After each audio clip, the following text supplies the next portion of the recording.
నమస్తే, welcome to Zee news afternoon bulletin. నేను Manishri. Bulletin ముందుగా హెడ్లైన్స్ చూద్దాం. సీఎం జగన్ సతీ సమేతంగా విదేశీ పర్యటన. జగన్ లండన్ పర్యటనలో టెన్షన్. గన్నవరం ఎయిర్పోర్ట్లో అనుమానాస్పద వ్యక్తి అరెస్ట్.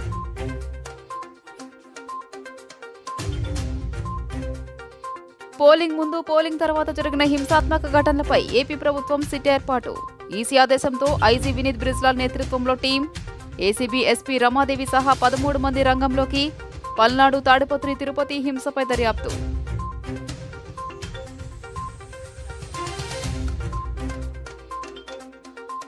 విజయవాడలో బాటిళ్లలో పెట్రోల్ విక్రయాల నిషేధం. పల్నాడులో పెట్రోల్ బాంబులు లభ్యమైన నేపథ్యంలో బాటిళ్లలో పెట్రోల్ విక్రయాలు చేయొద్దని పెట్రోల్ బంకులకు ఈసీ, సిపి ఆదేశాలు జారీ.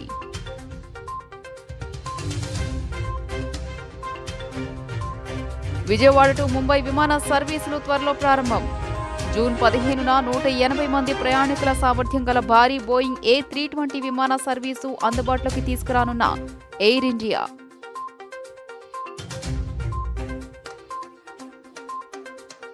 ఎన్నికల పోలింగ్ నేపథ్యంలో రైల్వేకి గణనీయమైన ఆదాయం. 4 రోజుల్లో 50 లక్షల మందిని గమ్యస్థానాలకు చేర్చిన దక్షిణ మధ్య రైల్వే. ఆంధ్రప్రదేశ్లో సార్వత్రిక ఎన్నికల్లో కీలక ఘట్టమైన పోలింగ్ ముగియడంతో విదేశీ పర్యటనకు వెళ్లారు వైఎస్ఆర్ కాంగ్రెస్ పార్టీ అధినేత ముఖ్యమంత్రి వైఎస్ జగన్మోహన్ రెడ్డి. శుక్రవారం రాత్రి కుటుంబ సభ్యులతో కలిసి విజయవాడ నుంచి బయలుదేరి వెళ్లారు. లండన్ పర్యటనకు వెళ్తున్న సీఎం వైఎస్ జగన్ కు గన్నవరం ఎయిర్పోర్ట్లో మంత్రులు జోగి రమేష్, కొట్టు సత్యనారాయణ, ఎంపీ నందిగాం సురేష్, చెవిరెడ్డి భాస్కర్ రెడ్డి, సామినేని ఉదయభాను, మల్లాది విష్ణు తదితర వైసీపీ నేతలు సెండ్ ఆఫ్ ఇచ్చారు. ఈ నెల 31వ తేదీ తిరిగి బెజవాడ చేరుకున్నారు సీఎం వైఎస్ జగన్. అయితే సీఎం జగన్ లండన్ వెళ్లే సమయంలో ఎయిర్పోర్ట్లో అనుమానాస్పదంగా కనిపించిన వ్యక్తిని పోలీసులు అదుపులోకి తీసుకున్నారు. పోలీసులు అదుపులోకి తీసుకున్న వ్యక్తి అమెరికాలోని వాషింగ్టన్కు చెందిన డాక్టర్ తుళ్లూరు లోకేష్గా గుర్తించారు. లోకేష్కి అమెరికన్ సిటిజన్షిప్ ఉన్నట్టు కూడా నిర్ధారణకు వచ్చారు పోలీసులు. అయితే సీఎం వైఎస్ జగన్మోహన్ రెడ్డికి విదేశీ పర్యటనకు సంబంధించిన కొన్ని మెసేజ్లు ముందుగానే లోకేష్ పెట్టినట్టు గుర్తించారు. సీఎం జగన్ వెళ్లే సమయంలో ఎయిర్పోర్ట్లో లోకేష్ కనపడడంతో అదుపులోకి తీసుకున్నారు పోలీసులు. అయితే పోలీసులు గట్టిగా ప్రశ్నించడంతో గుండెపోటు వచ్చిందని లోకేష్ చెప్పినట్టుగా తెలుస్తుండగా ఆ వెంటనే లోకేష్ను ఆసుపత్రిలో చేర్చారు పోలీసులు. అయితే సీఎం జగన్ విదేశీ పర్యటనకు లోకేష్కి సంబంధమేంటి? ఆ సమయంలో ఎందుకు ఎయిర్పోర్ట్కు వచ్చాడు? సీఎం విదేశీ పర్యటనకు సంబంధించిన మెసేజ్లను ఎవరికి పెట్టాడు? తదితర అంశాలను తెలుసుకునే ప్రయత్నాల్లో ఉన్నారు పోలీసులు. ఆంధ్రప్రదేశ్లో ఎన్నికల ముందు, తర్వాత జరిగిన హింసాత్మక ఘటనలపై విచారణ జరిపేందుకు సిట్ ఏర్పాటైంది. సిఈసి ఆదేశాలతో సిట్ను ఏపీ ప్రభుత్వం ఏర్పాటు చేసింది. ఐపీఎస్ అధికారి వినీత్ బ్రిజ్లాల్ నేతృత్వంలో సిట్ విచారణ జరపనుంది. 13 మంది సభ్యులతో సిట్ను ఏర్పాటు చేసింది ఏపీ ప్రభుత్వం. ఎన్నికల ముందు, ఎన్నికల తర్వాత రాష్ట్రంలో ప్రధానంగా పల్నాడు, మాచర్ల, నర్సరావుపేట, తిరుపతి, చంద్రగిరి, తాడిపత్రి ప్రాంతాల్లో జరిగిన హింసాత్మక ఘటనలపై కేంద్ర ఎన్నికల సంఘం ఆదేశాల మేరకు రాష్ట్ర ప్రభుత్వం సిట్ విచారణ జరపనుంది. 2 రోజుల్లో ఈసీకి సిట్ నివేదిక ఇవ్వనుంది. సిట్ సభ్యులుగా ACB SP Ramadevi, ACB additional SP Soumyalatha, ACB DSP Ramanamurthy, CID DSP Srinivasulu, ACB DSP V Srinivasarao, ACB DSP Ravi Manohara, ఇన్స్పెక్టర్లు Bhushanam, K Venkatrao, Ramakrishna, GI Srinivas, Moin, N Prabhakar Rao, శివప్రసాద్లు ఉన్నారు. సిట్ నివేదిక ఆధారంగా ఎన్నికల సంఘం తదుపరి చర్యలు తీసుకోనుంది. హింసాత్మక ఘటనలకు కారణమైన కొందరు కీలక నేతల అరెస్టులు జరిగే అవకాశం ఉంది. విధుల్లో నిర్లక్ష్యంగా ఉన్న కొందరు అభ్యర్థులతో అంటకాగిన పోలీసు అధికారులపై తీవ్ర చర్యలు తీసుకోనున్నట్లు తెలుస్తోంది. ఘటనలు చోటు చేసుకున్న నియోజకవర్గాల్లో ఎమ్మెల్యే అభ్యర్థులను గృహ నిర్బంధం చేసిన సంగతి తెలిసిందే. ఆయా అభ్యర్థుల ఇళ్ల వద్ద సాయుధ పోలీస్ పికెట్లు ఏర్పాటు చేశారు. ప్రస్తుతం ఉన్న బలగాలకు అదనంగా 25 కంపెనీల కేంద్ర సాయుధ బలగాలను మోహరించనున్నారు. ఇప్పటికే ఏపీకి 20 కంపెనీల పారామిలిటరీ బలగాలు చేరుకున్నాయి. కౌంటింగ్ స్ట్రాంగ్ రూమ్ల వద్ద 3 అంచెల భద్రతను ఏర్పాటు చేశారు. హింసాత్మక ఘటనల నేపథ్యంలో స్ట్రాంగ్ రూమ్ల వద్ద భద్రతను 2 అంచెల నుంచి 3 అంచెలకు పెంచారు. స్ట్రాంగ్ రూమ్ల కౌంటింగ్ ఏర్పాట్ల పర్యవేక్షణ నిమిత్తం ఏపీ సీఈఓ క్షేత్రస్థాయి పర్యటనలకు వెళ్లనున్నారు.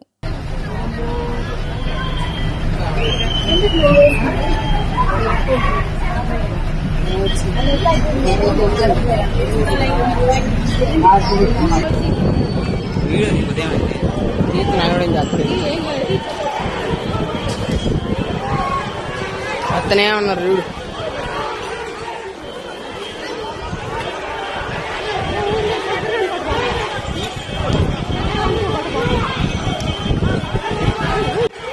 రాష్ట్ర ముఖ్యమంత్రి వైఎస్ జగన్మోహన్ రెడ్డి బహుజనుల పక్షపాతి అని, రాష్ట్రంలోని బహుజనులంతా ఆయన వైపే ఉన్నారని వైఎస్ఆర్సీపీ నేత మాజీ మంత్రి రావెల కిషోర్ బాబు చెప్పారు. జూన్ 4 తర్వాత రాష్ట్రంలో ముఖ్యమంత్రి వైఎస్ జగన్ ఆధ్వర్యంలో బహుజనుల రాజ్యం మళ్లీ ఆవిష్కృతం అవుతుందని తెలిపారు. పెత్తందారులు పేదలకు జరిగిన ఈ ఎన్నికల యుద్ధంలో అంతిమ విజయం బహుజనులదే అని చెప్పారు. ఆయన శుక్రవారం తాడేపల్లిలోని వైఎస్ఆర్సీపీ కేంద్ర కార్యాలయంలో మీడియాతో మాట్లాడారు. పేదల వైపు ఉన్న వైఎస్ఆర్సీపీకి సీఎం వైఎస్ జగన్కి ప్రజలు అఖండ విజయం చేకూర్చబోతున్నారని చెప్పారు. వైఎస్ జగన్ పాలనలో బడుగుల సంక్షేమమే ధ్యేయంగా అద్భుతమైన పథకాలు ప్రవేశపెట్టి ప్రజారంజక పాలన చేశారన్నారు. పెరిగిన ఓటు శాతం ప్రభుత్వంపై వ్యతిరేకత అంటూ పచ్చ మీడియాలో దుష్ప్రచారం చేస్తున్నారని అన్నారు. ప్రభుత్వంపై అనుకూలత ఎన్నికల్లో ప్రస్ఫుటంగా కనిపించిందని తెలిపారు. వైఎస్ జగన్ 5 సంవత్సరాలుగా అమలు చేసిన పథకాలకు అన్ని వర్గాల ప్రజల నుంచి పెద్ద ఎత్తున మద్దతు లభించిందన్నారు. హోరాహోరీ యుద్ధంలో అంతిమ విజయం పేద బడుగు బలహీన వర్గాలది, బహుజనులది అని చెప్పేసి సందర్భంగా చెప్పడం జరుగుతుంది. జగన్మోహన్ రెడ్డి గారి 5 సంవత్సరాల పరిపాలనలో పేద వర్గాల అభివృద్ధి లక్ష్యంగా, బడుగు బలహీన వర్గాల సంక్షేమమే ధ్యేయంగా, సామాజిక న్యాయమే తన జీవితాశయంగా సమసమాజ నిర్మాణ బాటలో ముందుకు వెళ్తూ అద్భుతమైనటువంటి ప్రజారంజక పరిపాలన అందించిన విషయం మనకు తెలుసు. కొద్దిమంది ధనిక వర్గాలు ఈ సంపదనంతా దోపిడీ చేసి దాచుకుని అధికారం ద్వారా అడ్డగోలుగా మరొకసారి ఈ రాష్ట్ర సంపదను దోచుకోవాలని ప్రయత్నం చేసినటువంటి కొద్దిమంది బడా పెట్టుబడిదారులు చేసినటువంటి ప్రయత్నం బహుజనులైనటువంటి ఎస్సీ ఎస్టీ బీసీ మైనార్టీలు తిప్పికొట్టారు ఎన్నికల యుద్ధంలో అని చెప్పేసి ఈ సందర్భంగా నేను తెలియజేస్తా ఉన్నాం. మరొకసారి బహుజన రాజ్యం రాబోతుంది. జగన్మోహన్ రెడ్డి గారి నాయకత్వంలో బహుజనులందరూ కూడా వైసీపీ వైపే ఉన్నారని చెప్పేసి మరొకసారి నిరూపణ కాబోతా ఉంది. ఆంధ్రప్రదేశ్ రాష్ట్ర జనాభాలో ఎస్సీ ఎస్టీ బీసీ మైనారిటీలు, అగ్రకుల పేదలు 75 నుంచి 80% వరకు ఉన్న విషయం మనకు తెలుసు. 80% మంది బహుజన కులాలు, పేద వర్గాలు ఒకవైపు, కేవలం 20% మందిగా ఉన్నటువంటి పెత్తందారులు, బడా పెట్టుబడిదారులు స్వల్ప హార్ట్ స్ట్రోక్కి గురయ్యి హార్ట్కి స్టంట్స్ వేసి శస్త్రచికిత్స అనంతరం రమేష్ హాస్పిటల్లో కోలుకుంటున్న కృష్ణా జిల్లా తెలుగుదేశం పార్టీ అధ్యక్షులు, మాజీ బందరు పార్లమెంటు సభ్యులు కొనకళ్ల నారాయణరావుని పశ్చిమ కూటమి ఎమ్మెల్యే అభ్యర్థి వై సుజనా చౌదరి పరామర్శించారు. నారాయణ త్వరగా కోలుకోవాలని ఆకాంక్షించారు. ఈ కార్యక్రమంలో బీజేపీ, తెలుగుదేశం పార్టీ, జనసేన నాయకులు పాల్గొన్నారు.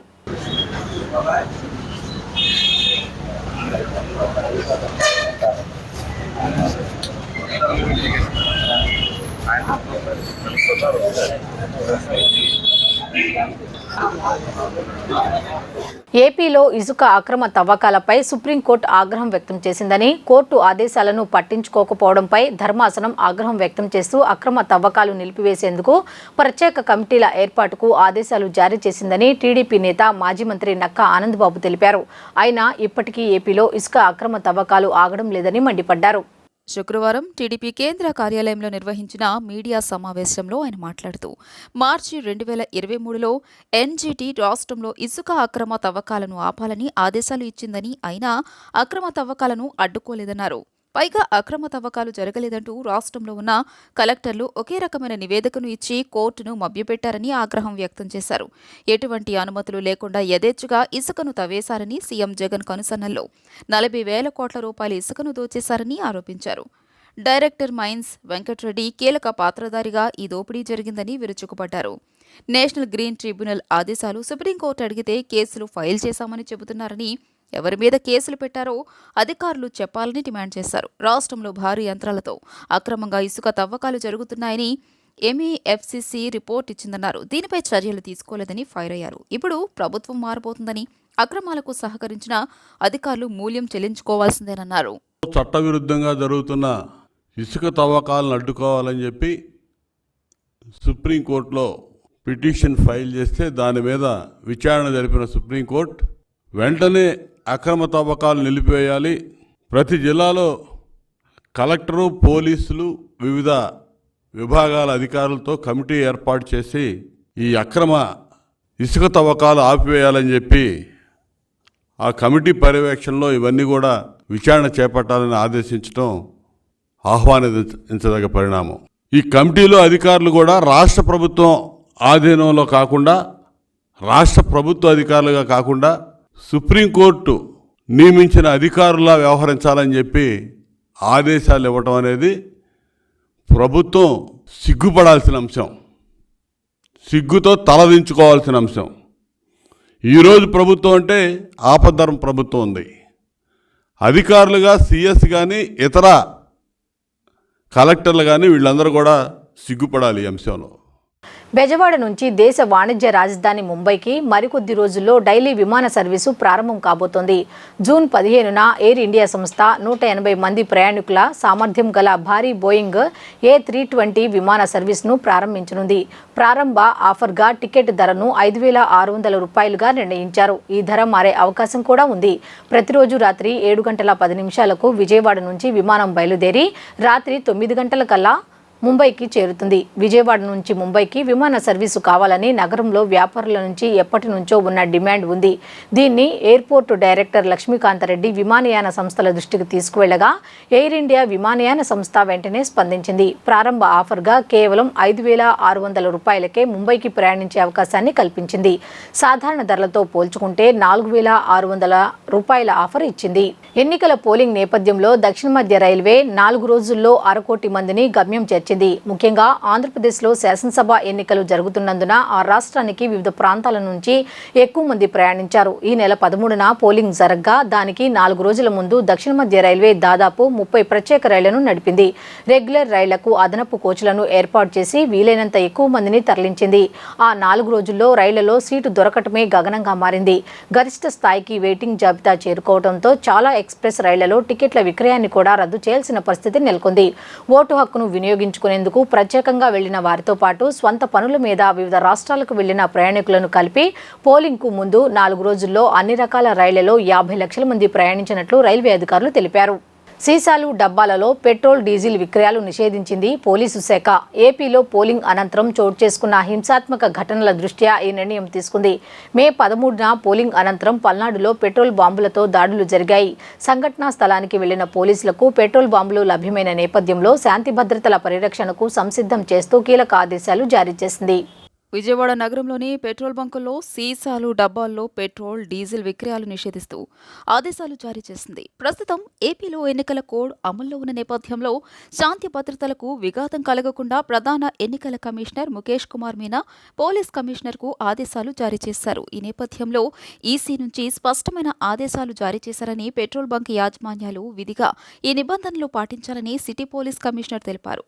రూల్స్ అతిక్రమిస్తే చర్యలు తప్పవని కూడా హెచ్చరించారు. దీంతో ఫిల్లింగ్ స్టేషన్ యాజమాన్యం పెట్రోల్, డీజిల్ను ప్లాస్టిక్ డబ్బాలు, బాటిళ్లలో విక్రయించేది లేదని చెబుతున్నాయి. క్రీడలను ప్రోత్సహించాలనే ఉద్దేశంతో యువ క్రీడాకారుల కోసం డాబర్ గ్లూకోజ్ సరికొత్తగా ఎనరైజ్ ఇండియా పేరుతో ప్రచారాన్ని ప్రారంభించినట్లు సంస్థ మార్కెటింగ్ హెడ్ ప్రశాంత్ అగర్వాల్ తెలిపారు. క్రీడల్లో రాణించడానికి అవసరమైన శక్తిని అందించేందుకు ఎనర్జీ డ్రింక్ అందుబాటులోకి తీసుకువచ్చామన్నారు. క్రీడాకారుల కోసం డాబర్ గ్లూకోజ్ ఎనర్జీ డ్రింక్ను అందుబాటులోకి తీసుకొచ్చింది.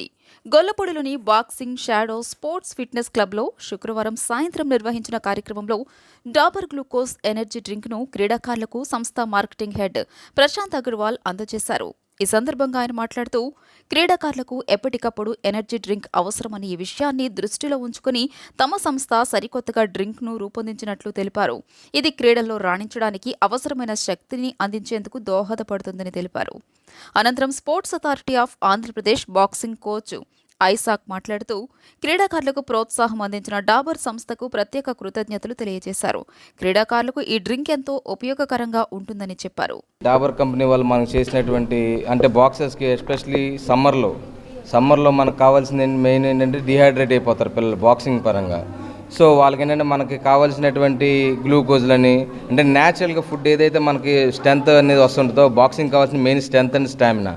దీనికి కావాల్సిన స్ట్రెంత్ మనకి ఏంటంటే డాబర్ కంపెనీ వాళ్ళు వస్తున్న ప్రోడక్ట్స్ ద్వారా మనకు కొన్ని వస్తున్నాయి. సో మన బాక్సింగ్కి పిల్లలకి అంటే బాక్సింగ్ చేయడానికి సరిపడేటువంటి స్ట్రెంత్ బిల్డ్ కోసం మనకి గ్లూకోజ్ అని, నెక్స్ట్ చవన్ప్రాస్, హనీ అని టైప్ ఆఫ్ మనకి స్పాన్సర్ చేశారండి.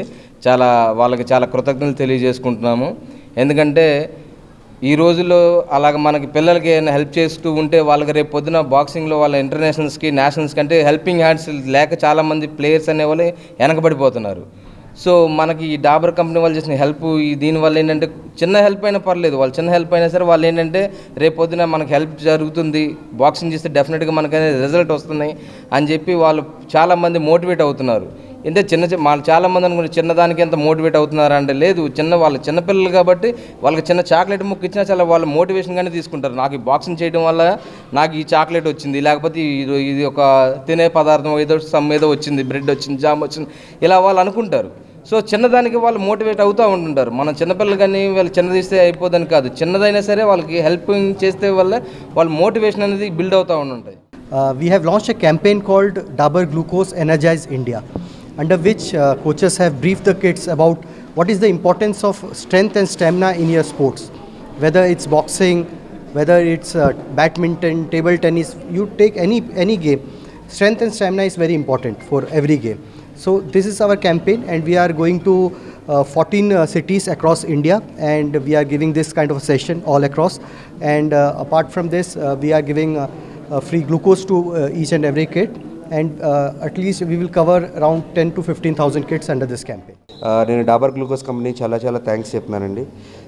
ఎందుకంటే డెవలప్ అయిన తర్వాత ఎవరైనా వచ్చి హెల్ప్ చేస్తారు పిల్లలకి, బట్ బిఫోర్ డెవలప్మెంట్ వాళ్ళు ఫ్యూచర్లో ముందుకెళ్ళాలని చెప్పి ఈరోజు ఏదైతే క్యాంపెయిన్ చేశారో పిల్లలకి ఏదైతే ప్రొడక్ట్స్ అందించారో అవి చాలా వాళ్ళకి హెల్ప్ఫుల్ అవుతాయి, ఫ్యూచర్లో వాళ్ళు ఇంకా డెవలప్ అవుతారని నేను అనుకుంటున్నాను. థ్యాంక్ యూ అండి. ఉరుములతో కూడిన వర్షం పడేటప్పుడు ప్రజలు అప్రమత్తంగా ఉండాలని వాతావరణ శాఖ అధికారులు తెలిపారు. పొలాల్లో పనిచేసే రైతులు, వ్యవసాయ కూలీలు, పశు గొర్రెల కాపరులు చెట్ల క్రింద బహిరంగ ప్రదేశాల్లో ఉండరాదని సూచించారు. ఏపీలో రాబో 4 రోజులు భారీ వర్షాలు కురిసే అవకాశం ఉందని తెలిపారు. తెలుగు రాష్ట్రాల్లో రానున్న 5 రోజుల పాటు భారీ వర్షాలు కురుస్తాయంటూ వాతావరణ శాఖ హెచ్చరించింది. పలు జిల్లాల్లో ఎల్లో హెచ్చరిక జారీ చేసింది. ఉరుములతో కూడిన భారీ వర్షాలు కురుస్తాయని పేర్కొంది. ఏపీలో 5 రోజుల పాటు కుండపోత వానలు కురుస్తాయని వాతావరణ శాఖ హెచ్చరించింది. కోస్తాంధ్రను ఆనుకుని ఉపరితల ద్రోణి ఏర్పడడం కారణంగా కోస్తాంధ్రలో మోస్తరు నుంచి భారీ వర్షాలు కురుస్తాయని చెప్పింది. దీంతో ఇవాళ ప్రకాశం, నెల్లూరు, కర్నూలు, నంద్యాల, అనంతపురం, శ్రీ సత్యసాయి, కడప, అన్నమయ్య, చిత్తూరు, తిరుపతి జిల్లాల్లో భారీ వర్షం కురిసే అవకాశం ఉందని తెలిపింది. ఆయా ప్రాంతాల్లో ఉరుములు, మెరుపులతో కూడిన భారీ వర్షం పడే ఛాన్స్ ఉందని చెప్పింది. అక్కడక్కడ పిడుగులు పడే అవకాశం ఉందని, నైరుతి రుతుపవనాలు ఈ నెల 19 నాటికి దక్షిణ అండమాన్ సముద్రం, ఆగ్నేయ బంగాళాఖాతంలోని కొన్ని ప్రాంతాలు, నికోబార్ దీవుల్లోకి ప్రవేశించే అవకాశం ఉందని తెలిపింది. దక్షిణ అంతర్గత కర్ణాటక నుండి తూర్పు విదర్భ వరకు సగటు సముద్ర మట్టానికి 0.9 కిలోమీటర్ల ఎత్తులో ఉన్న ద్రోణి బలహీనపడటం కారణంగా ఆంధ్రప్రదేశ్ యానాంలో దిగువ ట్రోపో ఆవరణంలో ఆగ్నేయ గాలులు వీస్తున్నాయని పేర్కొంది. దీని ప్రభావంతో పలు జిల్లాల్లో తేలికపాటి నుండి ఒక మోస్తరు వర్షాలు లేదా ఉరుములతో కూడిన జల్లులు కొన్ని చోట్ల కురిసే అవకాశం ఉంది. గంటకు 40 నుంచి 50 కిలోమీటర్ల వేగంతో గాలులు వీచే అవకాశం ఉందని తెలిపింది.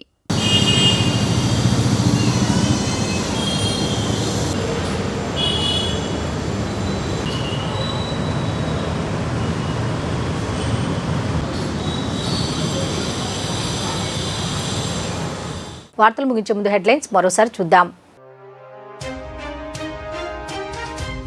సీఎం జగన్ సతీ సమేతంగా విదేశీ పర్యటన. జగన్ లండన్ పర్యటనలో టెన్షన్. గన్నవరం ఎయిర్పోర్ట్లో అనుమానాస్పద వ్యక్తి అరెస్ట్.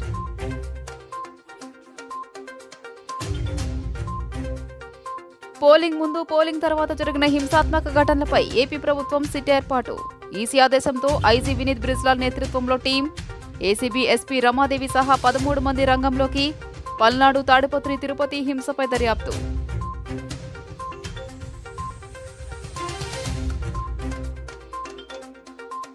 విజయవాడలో బాటిళ్లలో పెట్రోల్ విక్రయాల నిషేధం. పల్నాడులో పెట్రోల్ బాంబులు లభ్యమైన నేపథ్యంలో బాటిళ్లలో పెట్రోల్ విక్రయాలు చేయొద్దని పెట్రోల్ బంకులకు ఈసీ, సిపి ఆదేశాలు జారీ.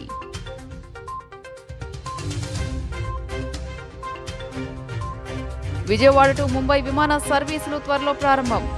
జూన్ 15న 180 మంది ప్రయాణికుల సామర్థ్యం గల భారీ బోయింగ్ A320 విమాన సర్వీసు అందుబాటులోకి తీసుకురానున్న ఎయిర్ ఇండియా.